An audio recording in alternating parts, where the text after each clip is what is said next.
नमस्कार साथियों, आप सभी का बहुत बहुत वेलकम है। मैं शोएब अहमद वेलकम करता हूं आपके चैनल पीडब्ल्यू नर्सिंग वाला के अंदर। बहुत दिनों से वेट कर रहे थे आप एक ऐसे दिन का या एक ऐसे वीडियो का जिसके अंदर रेलवे से रिलेटेड सारे डाउट आपके क्लियर हो जाए। मैं पूरी कोशिश करूंगा आज आपके इन सारे डाउट्स को कि क्या एलिजिबिलिटी रहेगी, क्या टॉपिक रहेगा, क्या वो एज लिमिट मांगता है, क्या सैलरी, क्या ट्रांसफर, कहां से पोस्ट, इन सब के ऊपर हम बात करेंगे। तो आप लोग जल्दी से समझिएगा, सुकून से सुनिएगा क्या होता है। मेरे प्यारे साथियों, हमें ये जो पोस्ट आपको देखने को मिलती है ये रेलवे डिपार्टमेंट में आपको देखने को मिलेगी, रेलवेज के अंदर। सबसे पहली बात, रेलवे में नौकरी लगना एक बहुत बड़ी बात है क्योंकि सबसे बड़ा रिक्रूटर है कि जो नौकरी में आपको बहुत ज्यादा नौकरी भी देता है। रेलवे के अंदर हमारी जो नौकरी मिलती है वो मिल रही है आरआरबी के द्वारा। देखिए, रेलवे रिक्रूटमेंट जो अलग अलग होते हैं वो अलग अलग डिपार्टमेंट्स करते हैं, जैसे आरआरबी, आरआरसी। आपके या हमारे लिए जो डिपार्टमेंट तय किया गया है वो आरआरबी है। आरआरबी क्या होता है? आरआरबी होता है railway recruitment, railway recruitment board. Railway recruitment board हमारा एग्जाम कंडक्ट करवाएगा और ये हमें ज्वाइन करने में मदद करेगा। आरआरबी पोस्ट निकाल रहा है, पैरामेडिकल की जितनी पोस्ट होती है वो आरआरबी निकालता है। आरआरबी का सर्कुलर अलग से आपको देखने को मिलता है। आरआरबी हमारी नर्सिंग के लिए जो पोस्ट निकालता है वो निकालता है एज नर्सिंग सुपरिटेंडेंट।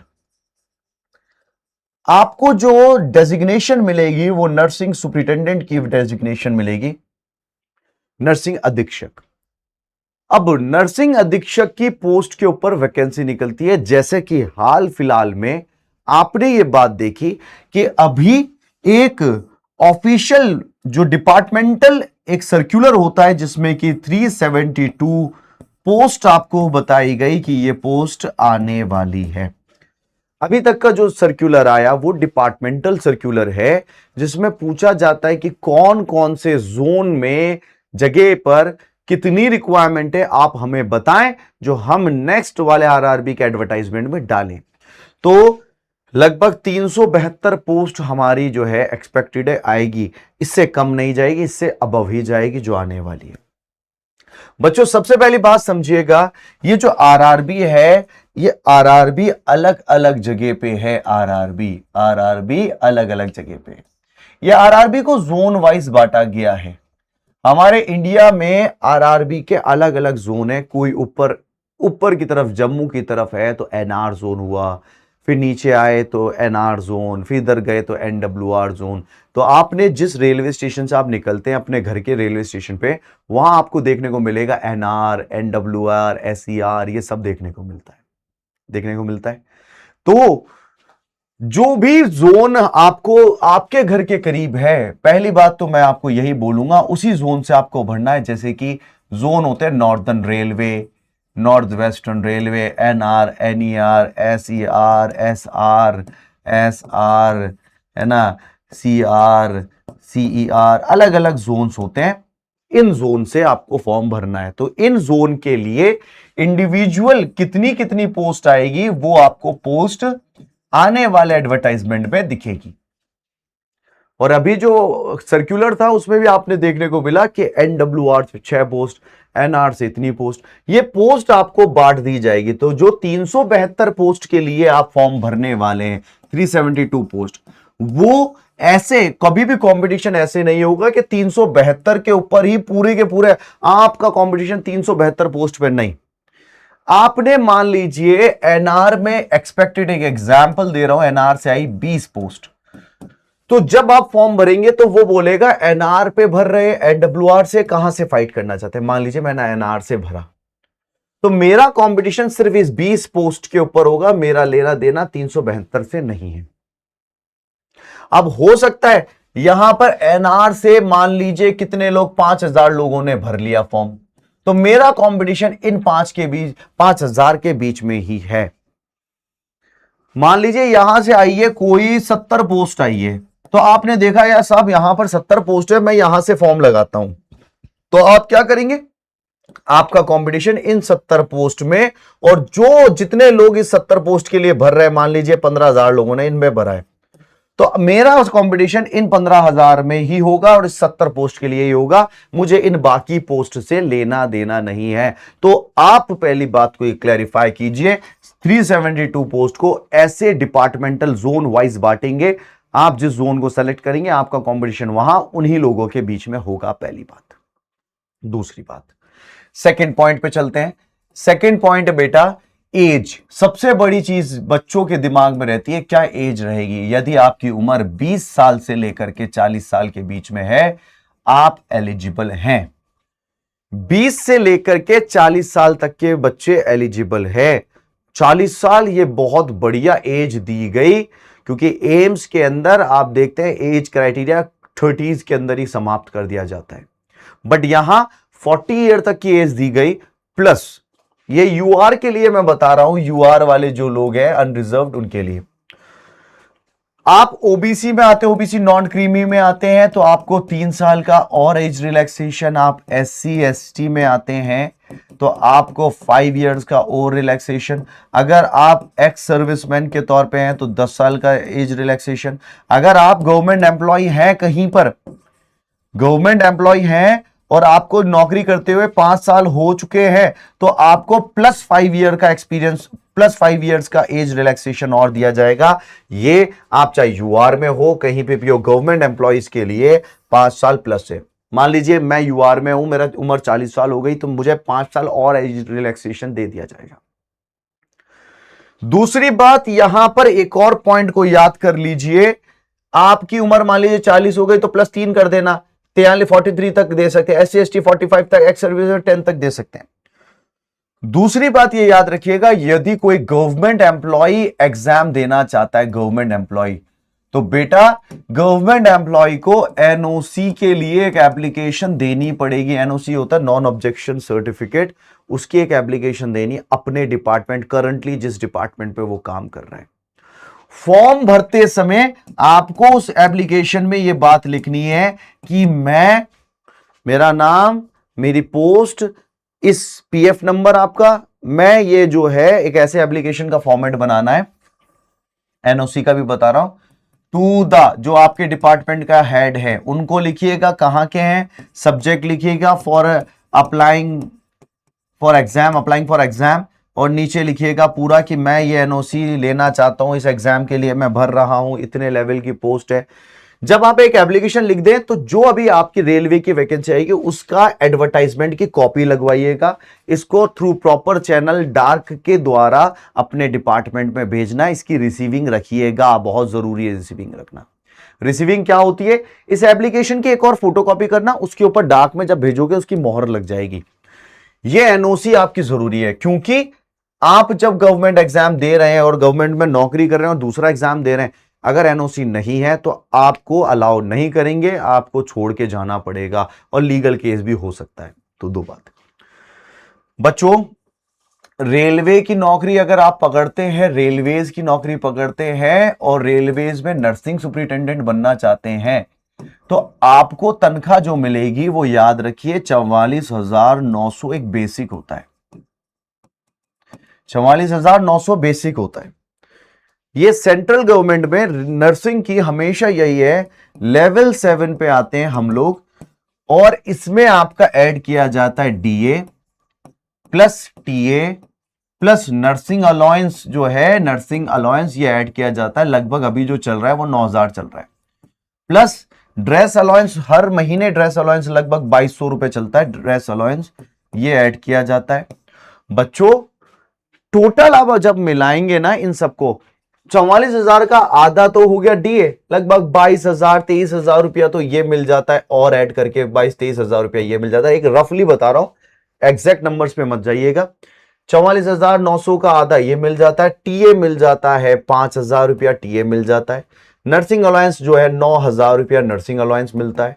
फिर उसके बाद ड्रेस अलाउंस जो है 2,200 रुपए जो है ड्रेस अलाउंस मिलता है। और 2,200 के बाद आपको एचआरए तो भूल ही गए भाई, HRA हाउस रेंट अलाउंस जो मिलता है वो आपको मिल जाता है, सिटी के हिसाब से होता है लगभग 9,000 रुपया यह मिलता है।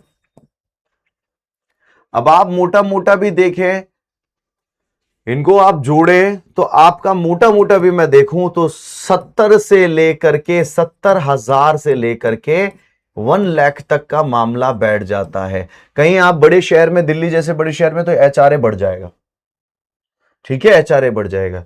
ये जो चल रहा है कि 7th पे कमीशन के हिसाब से चल रहा है, 7th पे कमीशन के हिसाब से। ये भी एक्सपेक्टेड है, ये भी एक्सपेक्टेड है कि नेक्स्ट ईयर 2027 में आपका 8th पे कमीशन लग जाएगा। और जब 8th पे कमीशन लगता है तो ये जो बेसिक होती है ना, ये बेसिक को वो मतलब लगभग ये मान लीजिए 2% का लगा है ना, 2.1 का DA वो लगा, आपका बेसिक लगा, तो यहां पर ये जो है ये 2 गुना होने के चांसेस रहते हैं। फिर उसके बाद आपका नर्सिंग अलाउंस और ये सब जुड़ता है तो ये लगभग मानिए 8th पे लगा तो यही तनख्वाह मिनिमम से मिनिमम 1.5 लाख के ऊपर पहुंच जाएगी। ये मैं मिनिमम से मिनिमम बता रहा हूं, तो और आप भी है और हम भी हैं, ये एक्चुअल फैक्ट्स है। जो आपकी तनख्वाह आ रही है वो बताई गई और जो आ सकती है वो फ्यूचर में 8th पे ये। अगली बात, रेलवे के एग्जाम कौन दे सकता है? क्वालिफिकेशन के हिसाब से मैं बताऊं, मैं अगर BSc हूं तो मैं दे सकता हूं, मैं अगर GNM हूं मैं दे सकता हूं, मैं अगर पोस्ट बेसिक हूं, पोस्ट BSc हूं मैं दे सकता हूं, मैं अगर MSc हूं तो भाई मैं दे सकता हूं। No experience needed, no experience needed, कोई एक्सपीरियंस की हमें जरूरत नहीं है। और अगली बात के ऊपर यह भी दिमाग में बिठा लीजिए, हमें रेलवे के अंदर बाकी के सारे सेंट्रल गवर्नमेंट में चालू हो चुका है 80-20 80-20, नो 80-20, यहां पे इक्वल है। आप लड़के हैं लड़की हैं, बराबर मात्रा के अंदर आपको एग्जाम देना है, लड़का लड़की सब बराबर है। नो 80-20, कोई 80-20 नहीं है। बात समझ में आई आपको? दूसरी बात, ड्यूटी का आवर्स के बारे में भी मैं बता देता हूं। ड्यूटी की जो शिफ्ट चलती है, ड्यूटी शिफ्ट वो कैसे चलेगी, वो ड्यूटी शिफ्ट भी समझना। मॉर्निंग ड्यूटी होती है, इवनिंग ड्यूटी होती है और नाइट ड्यूटी होती है। आपके मन में जो जो डाउट थे ना, मैं आज सबको ऊपर बात कर रहा हूं।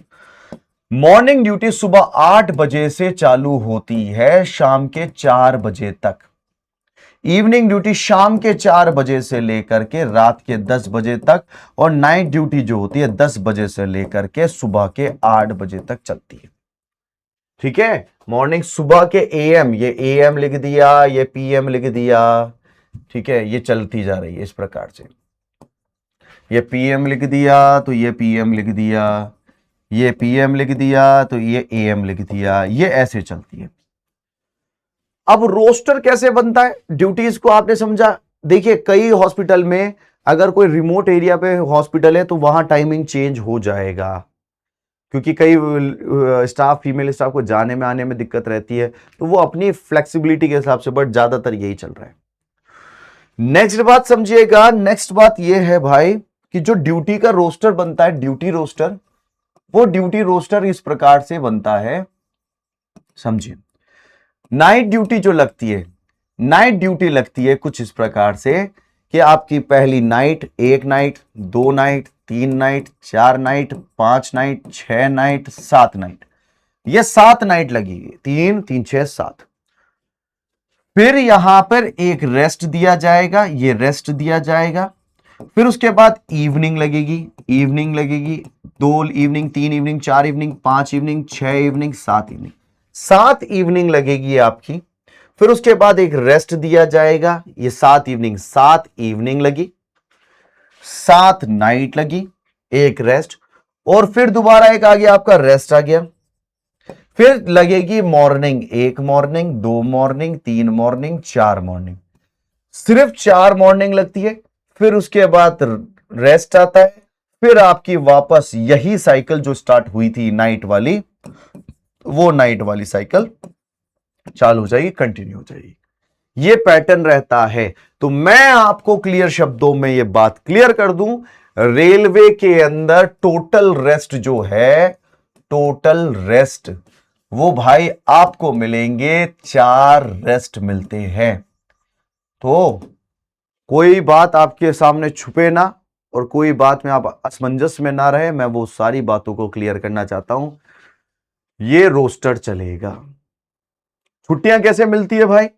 लीव का फॉर्मेट समझिएगा। लीव फॉर्मेट जो होता है वो लीव का फॉर्मेट ऐसे है, आपको LAP लीव ऑन एवरेज पे कहते हैं। LAP मिलती है आपको टोटल 30 LAP, और CL जो कहा जाता है कैजुअल लीव, वो मिलती है आपको 10 CL। LAP कैसे मिलती है? जनवरी से लेकर के जुलाई तक, जून तक आपको मिलेगी 15 छुट्टियां, 15 LAP आपके अकाउंट में आ जाएगी। नेक्स्ट जुलाई से लेकर के दिसंबर तक आपको 15 और LAP मिलती है। ये CL आपको साल के स्टार्टिंग में ही ऐड हो जाएगी। तो टोटल आपको छुट्टियां कितनी मिल रही है? टोटल मिल रही है 30, तो LAP मिल रही है 30 के बाद आपको मिल रही है 10 CL मिल रही है। उसके बाद जो आपके वीकली या फिर मंथली में 4 रेस्ट मिलते हैं वो मिल रहे हैं, मंथ 4 रेस्ट। यहां पे प्लस आपको GH आपको दी जाती है, गैजेटेड हॉलीडे जो होता है वो दिया जाता है। ये है इनका छुट्टियों का हिसाब कि LAP CL मंथली 4 रेस्ट जो मिलते हैं प्लस GH जो मिलती है वो आपको मिलेगी। मान लीजिए मैंने GH पे सारा स्टाफ चला गया, मैं काम कर रहा हूं, तो GH का जो डेली का बेसिक्स का डेली पेमेंट जो है, GH डे का डेली पेमेंट आएगा आपको। आपने GH पे काम किया तो उसका पेमेंट आपके सैलरी में ऐड हो जाएगा, है ना।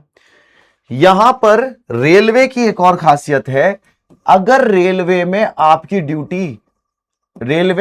ड्यूटी आपका होम स्टेशन, मतलब ड्यूटी जो है जिस जगह पे थी, जिस डिपार्टमेंट में थी, वहां से आपको जाना पड़ रहा है कुछ काम के लिए, रेलवे भेज रहा है, जैसे कि मॉक ड्रिल में जा रहे हैं, कहीं पे रेल दुर्घटना हो रही है, कुछ ऐसा कुछ भी हो रहा है, आप जो ट्रेवल करेंगे इस ट्रेवल का ट्रेवलिंग अलाउंस आपको दिया जाएगा, सैलरी में जुड़ा जाएगा, ट्रेवलिंग अलाउंस टीए जुड़ा जाएगा।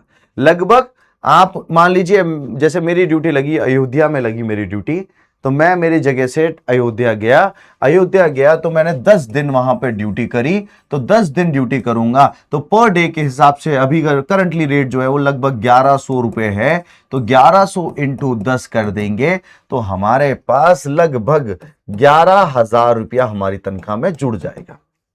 आप 2 दिन रहेंगे तो 2200 जुड़ गया, 3 दिन रहेंगे 2300 जुड़ गया। ये एक मैंने एवरेज वैल्यू बताई है, ये एवरेजन इतना होता है, ठीक है, एवरेजन इतना होता है, तो ये आपको पता होना चाहिए।